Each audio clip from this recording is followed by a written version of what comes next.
Bollywood silver screen presenting Avengers end game. ये वक्त है सन 2018 का, जब थैनोस ने चुटकी बजाकर पूरे ब्रह्मांड की आधी जनसंख्या को खत्म कर दिया था। उसकी चुटकी बजाने के 23 दिनों बाद दिखाया जाता है कि टोनी स्टार्क यानी कि आयरन मैन और नेब्यूला ब्रह्मांड में स्पेसशिप में फंसे हुए हैं, क्योंकि ना तो इनके पास अब खाना है और ना इनके स्पेसशिप में इतना फ्यूल है कि ये धरती पर वापस आ जाएं। टोनी स्टार्क ये मान लेता है कि अब उसका अंत होने वाला है, इसीलिए वो पेपर पॉट, जिससे वो बहुत प्यार करता है, उसके लिए आखिरी मैसेज रिकॉर्ड करता है। मैसेज रिकॉर्ड करते करते उसकी हालत बहुत ज़्यादा ख़राब होती है, उसकी आंखें बंद हो जाती है और तभी उसके सामने एक रोशनी आती है और ये होती है कैप्टन मार्वल, जो इनके स्पेसशिप को वापस धरती पर ले आती है। धरती पर वापस आने के बाद टोनी स्टार्क बचे हुए एवेंजर से मिलता है और ये सब के सब प्लान बनाते हैं कि ये थैनोस को ढूंढेंगे और उसके पास जितने भी इन्फिनिटी स्टोन्स हैं उन सबको उससे हासिल कर लेंगे और चुटकी बजाकर जिस तरह से थैनोस ने इस पूरे ब्रह्मांड की आधी जनसंख्या को खत्म कर दिया था, ठीक उसी तरह से एक बार फिर से चुटकी बजाएंगे ताकि वो एक्शन रिवर्स हो जाए और जितनी भी चीजें ब्रह्मांड से गायब हुई हैं वो सब की सब वापस आ जाएं। लेकिन इन्हें नहीं पता होता कि थैनोस कहां पर है। थैनोस की बेटी नेब्यूला जो इनके साथ है वो कहती है कि मुझे पता है कि थैनोस कहां पर है और इन्हें पता चल जाता है कि थैनोस किस प्लेनेट पर है। वहीं थैनोस को दिखाया जाता है जो अपना काम पूरा करने के बाद उस प्लेनेट पर रिटायरमेंट की जिंदगी जी रहा होता है और तभी उस पर कैप्टन मार्वल हमला कर देती है। वो उसके गले में अपना शिकंजा फंसा लेती है। यहाँ पर बाकी सुपर हीरोज भी आ जाते हैं। थॉर अपने स्ट्रोम ब्रेकर से थैनोस के हाथ को काट देता है, पर जब ये उसके गॉन्टलेट को देखते हैं तो उसमें एक भी इन्फिनिटी स्टोन नहीं होता। थैनोस इन सबको बताता है कि उसने सभी इन्फिनिटी स्टोन्स को नष्ट कर दिया ताकि कोई भी उनका इस्तेमाल ना कर सके। मैंने जो किया है उसे कोई भी बदल नहीं सकता। थैनोस के पास अब इन्फिनिटी स्टोन्स नहीं है, इसीलिए उसकी शक्तियां लगभग खत्म हो चुकी है। थॉर को उसकी बातों से बहुत गुस्सा आता है और वो अपने स्ट्रोम ब्रेकर से उसे खत्म कर देता है। इसके बाद ये सब के सब अर्थ पर वापस आ जाते हैं। वक्त बीतता है और 5 साल बीत जाते हैं। साल आता है सन 2023, जहाँ पर हमें वो गाड़ी दिखाई जाती है जिस गाड़ी के अंदर वो मशीन है, जिस मशीन के जरिए एंटमैन को क्वांटम दायरे में भेजा गया था ताकि वो पिम पार्टिकल्स को लेकर वापस आ सके। पर इससे पहले कि एंटमैन को क्वांटम दायरे से वापस लाया जाता, थैनोस ने अपनी चुटकी बजा दी थी, जिस वजह से होप, उसकी मॉम जेनेट और उसके पिता हैंक तीनों के तीनों गायब हो गए थे और एंटमैन क्वांटम दायरे में फंस गया था। एक चूहे को दिखाया जाता है जो उस ऑपरेटिंग सिस्टम के ऊपर चलता है जिससे क्वांटम मशीन को दोबारा से एक्टिवेट किया जा सकता है और मशीन एक्टिवेट हो जाती है, जिससे स्कॉट लैंग यानी कि एंटमैन वापस अपनी दुनिया में आ जाता है। वो अपने चारों तरफ देखता है तो उसे कुछ भी समझ नहीं आता। दरअसल एंटमैन को उस दुनिया में 5 घंटे हुए थे। उस दुनिया के 5 घंटे धरती के 5 सालों के बराबर है। एंटमैन जब बाहर जाता है तो वो देखता है कि वहां पर बड़े बड़े पत्थरों पर उन लोगों के नाम लिखे होते हैं जो 5 साल पहले थैनोस की वजह से मारे गए थे। इन्हीं नामों में होप का और उसके माता पिता का नाम भी होता है। इसके बाद वो अपने घर जाता है जहां पर वो अपनी बेटी से मिलता है जो अब बड़ी हो गई होती है। उसे अब समझ में आ जाता है कि 5 साल पहले क्या हुआ था। वो कैप्टन अमेरिका और ब्लैक विडो के पास जाता है, उन्हें बताता है कि आज से 5 साल पहले मैं क्वांटम दायरे में गया था। ठीक उसी वक्त थैनोस ने चुटकी बजाई जिस वजह से मैं क्वांटम वर्ल्ड में फंस गया। हालांकि यहाँ पर 5 साल बीत चुके हैं पर मैं क्वांटम वर्ल्ड में मात्र 5 घंटों के लिए था। ये एक अलग तरह का ब्रह्मांड है जिसके अंदर घुसने के लिए हमें बहुत छोटा होना पड़ता है। अगर हम इसकी सही कैलकुलेशन समझ जाएं तो हम क्वांटम ब्रह्मांड में घुसकर अपनी दुनिया में किसी भी दूसरे वक्त में निकल सकते हैं, यानी कि उस वक्त में जब थैनोस ने चुटकी नहीं बजाई थी। और ऐसा करने से हम सब कुछ पूरी तरह से ठीक कर देंगे। जो गलतियां हमने 5 साल पहले की थी वो गलतियां हम नहीं दोहराएंगे और थैनोस को चुटकी बजाने से रोक लेंगे। कैप्टन अमेरिका और ब्लैक विडो को उसका ये आइडिया अच्छा लगता है, इसीलिए वो जाते हैं टोनी स्टार्क यानी कि आयरन मैन के पास। टोनी स्टार्क ने पेपर पॉट से शादी कर ली थी और अब उसकी एक बेटी भी है। टोनी स्टार्क को ये अपना पूरा आइडिया बताते हैं पर टोनी स्टार्क ऐसा कुछ भी नहीं करना चाहता क्योंकि उसके ऊपर उसकी पत्नी और उसकी बेटी की जिम्मेदारी है। इसके बाद ये तीनों के तीनों जाते हैं ब्रूस बैनर के पास। ब्रूस बैनर अब हमेशा हल्क के रूप में ही रहता है। दरअसल उसने हल्क और ब्रूस बैनर की पर्सनैलिटी को मर्ज कर दिया होता है। ये उससे मदद मांगते हैं और वो इनकी मदद करने के लिए तैयार हो जाता है क्योंकि वो भी एक वैज्ञानिक है। इसके बाद ब्रूस बैनर मशीन बनाता है। एंटमैन को ये कई बार दूसरे टाइम में भेजने की कोशिश करते हैं पर बार बार एंटमैन अलग अलग एज में इसी दुनिया में वापस आता है। यानी कि इनकी जो कैलकुलेशन है टाइम ट्रैवल करने की वो पूरी तरह से सटीक नहीं है। वहीं टोनी स्टार्क को दिखाया जाता है जो खुद भी इसी चीज पर काम करना शुरू कर देता है और उसकी जो गणना होती है वो पूरी तरह से सटीक बैठती है। यानी कि उसकी कैलकुलेशन के हिसाब से टाइम ट्रैवल किया जा सकता है पर वो अपनी ज़िंदगी का रिस्क नहीं लेना चाहता।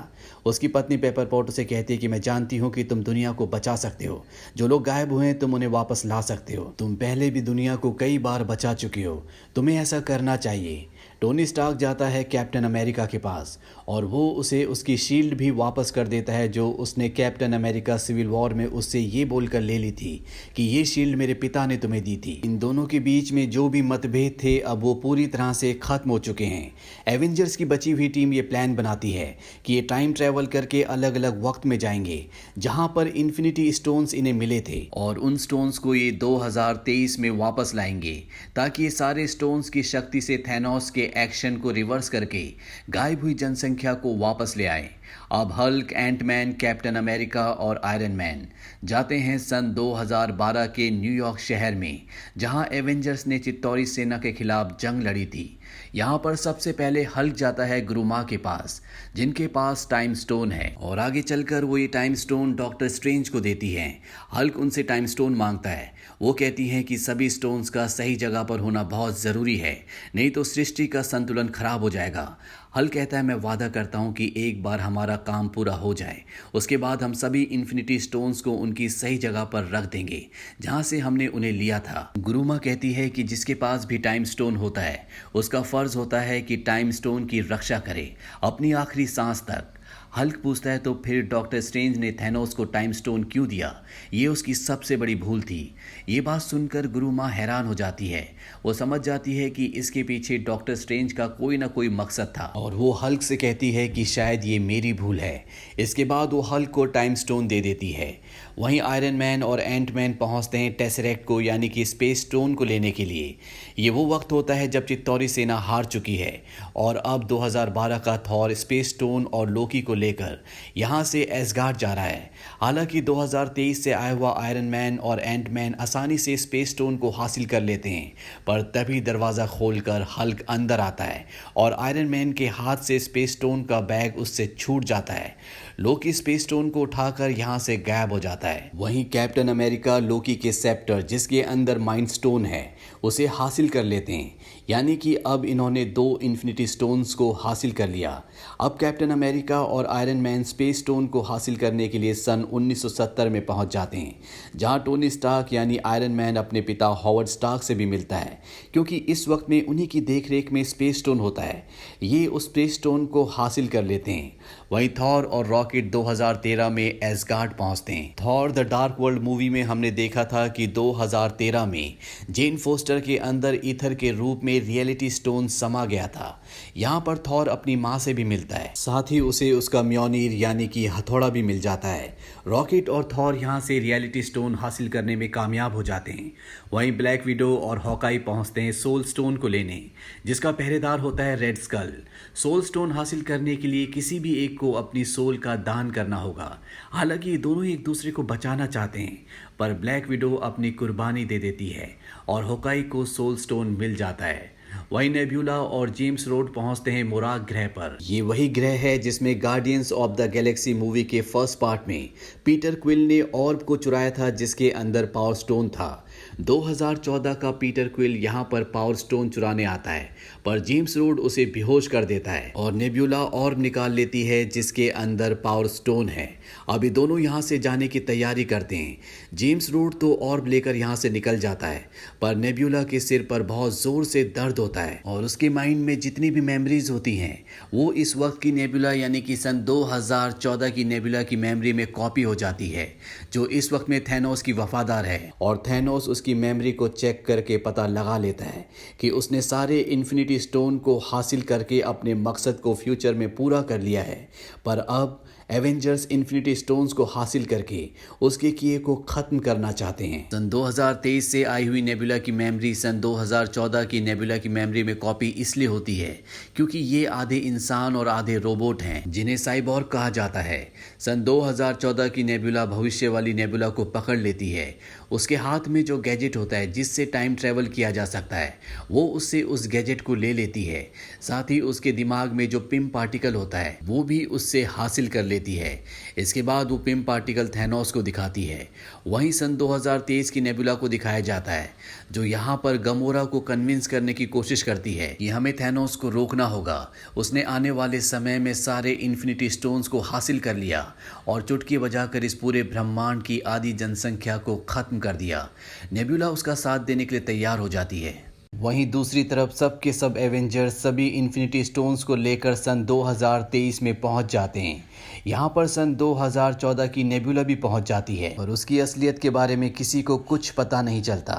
अब ये सारे के सारे इन्फिनिटी स्टोन्स को एक गॉन्टलेट बनाकर उसके अंदर डालते हैं। थॉर कहता है कि मैं सबसे शक्तिशाली हूँ, इसीलिए मैं इस गॉन्टलेट को पहनूंगा और जो इस ब्रह्मांड की आधी जनसंख्या खत्म हो गई थी उसे वापस ले आऊंगा। हल्क थॉर से कहता है कि इन इन्फिनिटी स्टोन्स के अंदर गामा रेडिएशन है जिससे मैं बना हूँ, इसीलिए इस गॉन्टलेट को मुझे पहनना चाहिए। हल्क की बात से सब सहमत होते हैं। आयरन मैन उसे कहता है कि जो लोग गायब हुए थे सिर्फ उन्हीं को लेकर आना और इसके बाद हल्क उस गॉन्टलेट को पहन लेता है, लेकिन इसकी रेडिएशन से उसका पूरा शरीर कांप जाता है। हल्क अपनी पूरी शक्ति को एकत्रित करता है और बहुत मुश्किल से गॉन्टलेट से चुटकी बजाता है। चुटकी बजाते ही उसका गॉन्टलेट निकल जाता है। हल्क की हालत बहुत ज़्यादा ख़राब हो जाती है और तभी हॉकाई के फ़ोन पर उसकी पत्नी का कॉल आता है जो आज से 5 साल पहले थैनोस की चुटकी बजाने की वजह से गायब हो गई थी, जिससे पता चलता है कि हल्क के चुटकी बजाने से जो जो लोग गायब हुए थे वो सब के सब वापस आ गए। यहाँ पर सन 2014 की नेबुला भी होती है जो सबकी नज़रों से बचकर टाइम मशीन के पोर्टल को खोल देती है और उस पोर्टल के अंदर से थैनोस का वॉरशिप बाहर निकलता है जो उस जगह पर जहाँ पर सारे एवेंजर्स होते हैं लगातार कई मिसाइल्स फेंकता है और इस पूरी जगह को तबाह कर देता है। अब नेबुला थैनोस के पास जाती है। थैनोस उसे ऑर्डर देता है कि जाओ और 6 के 6 इन्फिनिटी स्टोन्स को मेरे पास ले आओ। नेबुला वहाँ से चली जाती है और सारे के सारे एवेंजर्स अब थैनोस के सामने होते हैं। थैनोस कहता है कि मैंने ब्रह्मांड की आधी जनसंख्या को खत्म इसलिए किया था ताकि बचे हुए लोग खूब तरक्की करें, लेकिन इंसान कभी नहीं सुधरेंगे। तुमने 6 के 6 इन्फिनिटी स्टोन्स को एक सामने इकट्ठा करके मेरी मदद की है। अब मैं एक बार फिर से चुटकी बजाकर ब्रह्मांड के आखिरी कण तक को खत्म कर दूंगा और इसके बाद इन्हीं इन्फिनिटी स्टोन्स की मदद से एक नया ब्रह्मांड बनाऊंगा जहां पर सब मेरी पूजा करेंगे। और अब थैनोस और एवेंजर्स के बीच में एक घमासान लड़ाई शुरू हो जाती है, लेकिन थैनोस इन सब से बहुत शक्तिशाली है, इसीलिए वो एक एक करके सब पर हावी होना शुरू हो जाता है। एक पल ऐसा आता है जब थैनोस थॉर के स्ट्रोम ब्रेकर से उसी को मारने वाला होता है, पर तभी थैनोस को थॉर का हथौड़ा आके लगता है। थॉर देखता है कि उसके हथौड़े को और किसी ने नहीं बल्कि कैप्टन अमेरिका ने उठाया था। ये देखकर थॉर हैरान होता है। वहीं नेबुला को दिखाया जाता है जिसे गॉन्टलेट मिल जाता है जिसमें 6 के 6 इन्फिनिटी स्टोन्स हैं, पर इससे पहले कि वो उस गॉन्टलेट को थैनोस के पास ले जाती, यहाँ पर प्रेजेंट टाइम की नेबुला और गमोरा आ जाती है। नेबुला उसे समझाने की कोशिश करती है कि थैनोस हमारा दुश्मन है, पर वो उनकी बात नहीं मानती, इसीलिए प्रेजेंट टाइम की नेबुला पास्ट टाइम की नेबुला को मार देती है और अब हॉकाई गॉन्टलेट को उठा लेता है। वहीं थैनोस को दिखाया जाता है जो अपने वॉरशिप से अपनी आर्मी को बाहर बुला लेता है जिनका सामना करने के लिए ये एवेंजर्स तैयार नहीं थे, पर तभी यहाँ पर वो सभी एवेंजर्स जो 5 साल पहले गायब हो गए थे वो सब के सब आ जाते हैं। ब्लैक पैंथर की आर्मी भी यहाँ पर होती है और ये सब मिलकर थैनोस की आर्मी पर हमला कर देते हैं। साथ ही इन्फिनिटी स्टोन्स वाला गॉन्टलेट जो कि स्पाइडरमैन के पास होता है वो उस गॉन्टलेट को थैनोस से दूर ले जाना चाहता है, पर थैनोस अपने वॉरशिप से इन सब के ऊपर एक बहुत भयानक हमला कर देता है। इससे पहले कि यहाँ पर सबका खात्मा होता, थैनोस का वॉरशिप ऊपर की तरफ हमला करना शुरू कर देता है। किसी को कुछ भी समझ नहीं आता और तभी ब्रह्मांड में ऊपर से आती है कैप्टन मार्वल जो पलक झपकते थैनोस के वॉरशिप को धराशायी कर देती है। साथ ही थैनोस के बहुत सारे सैनिकों को खत्म कर देती है और इसके बाद वो उस गॉन्टलेट को लेकर टाइम मशीन के उस पोर्टल में जाना चाहती है जो गाड़ी के अंदर है, जिसके अंदर आज से पहले एंटमैन गया था। और जैसे कैप्टन मार्वल उस वैन के टाइम पोर्टल में एंटर करती है, थैनोस एक ही प्रहार में उस पूरी वैन को तबाह कर देता है। और अब उसके सामने होता है वो गॉन्टलेट जिसके अंदर 6 के 6 इन्फिनिटी स्टोन्स हैं। थैनोस गॉन्टलेट को पहन लेता है और एक बार फिर से वो चुटकी बजाकर इस पूरे ब्रह्मांड के हर एक कण को खत्म कर देना चाहता है। पर इससे पहले क्यों ऐसा करता, कैप्टन मार्वल उसका हाथ पकड़ लेती है। कैप्टन मार्वल उस पर हावी हो रही होती है और तभी थैनोस एक स्टोन को निकालता है और उससे कैप्टन मार्वल पर हमला करता है, जिससे वो दूर जाकर गिरती है। और ठीक इसी पल में डॉक्टर स्ट्रेंज आयरन मैन को एक उंगली दिखाते हैं, जिसका मतलब होता है कि ये वो संभावना, वो पल है जब एवेंजर्स थैनोस को हरा सकते हैं। जैसा कि हमने एवेंजर्स इन्फिनिटी वॉर में देखा था कि मैंने एवेंजर्स और थैनोस की लड़ाई के 1 करोड़ नतीजे देखे, जिसमें सिर्फ एक ऐसी संभावना है जब एवेंजर्स थैनोस को हरा सकते हैं, और ये वही पल होता है। अब थैनोस इससे पहले कि चुटकी बजाता, आयरन मैन उसका गॉन्टलेट पकड़ लेता है, पर थैनोस उसे दूर फेंक देता है। और इसके बाद थैनोस कहता है कि मैं हूँ थैनोस, और वो चुटकी बजाता है। पर चुटकी बजाने के बाद भी कुछ नहीं होता, क्योंकि थैनोस के गॉन्टलेट में जितने भी इन्फिनिटी स्टोन्स होते हैं वो सब के सब अब आयरन मैन के पास हैं। आयरन मैन उसे अपने हाथ में जो उसका गॉन्टलेट होता है उसमें डाल देता है, और इसके बाद आयरन मैन कहता है कि मैं हूँ आयरन मैन, और वो चुटकी बजाता है। चुटकी बजाने के साथ ही यहाँ पर थैनोस और उसकी पूरी सेना राख बन जाती है। दरअसल जिसके पास भी 6 स्टोन्स होते हैं वो अपनी इच्छा से कुछ भी कर सकता है, और आयरन मैन ने अपनी इच्छा से यहाँ पर थैनोस और उसकी पूरी आर्मी को खत्म कर दिया। पर इन स्टोन्स की पावर से खुद भी आयरन मैन बहुत बुरी तरह जख्मी हो जाता है और उसकी मृत्यु हो जाती है। और इस तरह से आयरन मैन के बलिदान से थैनोस का खात्मा होता है। थैनोस के फ्यूनरल पर सभी सुपर हीरोज, सभी एवेंजर्स आते हैं। वहीं थॉर अब गार्डियंस ऑफ द गैलेक्सी की टीम में शामिल हो जाता है और वेलकैरी को एसगार्ड का नया रूलर बना देता है। इसके बाद स्टीव रॉजर्स यानी कि कैप्टन अमेरिका को दिखाया जाता है, जो थॉर के हथौड़े को और 6 इन्फिनिटी स्टोन्स को उनकी सही जगह पर रखने के लिए टाइम मशीन से इस वक्त से निकल जाता है। और अपना काम करने के बाद वो जाता है सन 1945 में, जिस वक्त में वो पैगी कार्टर से प्यार किया करता था। इसके बाद वो अपनी बहुत लंबी जिंदगी यहीं पर गुजारता है, और बूढ़ा होने के बाद वो वापस सन 2023 में आता है, जहां पर स्टीव रॉजर्स यानी कैप्टन अमेरिका बूढ़ा हो चुका है। वो अपनी शील्ड फैल्कन को दे देता है और कहता है कि अब ये तुम्हारी है। कैप्टन अमेरिका की शील्ड पाकर फैल्कन बहुत खुश होता है, ये उसके लिए एक बहुत बड़ी बात होती है। वो कहता है कि मैं अपनी जी जान लगा दूंगा इस दुनिया को बचाने के लिए। MCU की मूवीज के सभी लिंक्स हमने नीचे डिस्क्रिप्शन में दिए हैं। अगर आपने उन मूवीज को नहीं देखा तो लिंक्स पर क्लिक करें और सभी पार्ट्स को देखें। तो ये थी पूरी कहानी एवेंजर्स एंड गेम मूवी की। ये मूवी ईयर 2019 में रिलीज हुई थी। IMDb पर इसकी रेटिंग है 8.4। इस मूवी का बजट था $356 to $400 मिलियन, और बॉक्स ऑफिस पर इसने कमाई की थी $2.798 बिलियन की। उम्मीद करते हैं कि ये कहानी आपको पसंद आई होगी।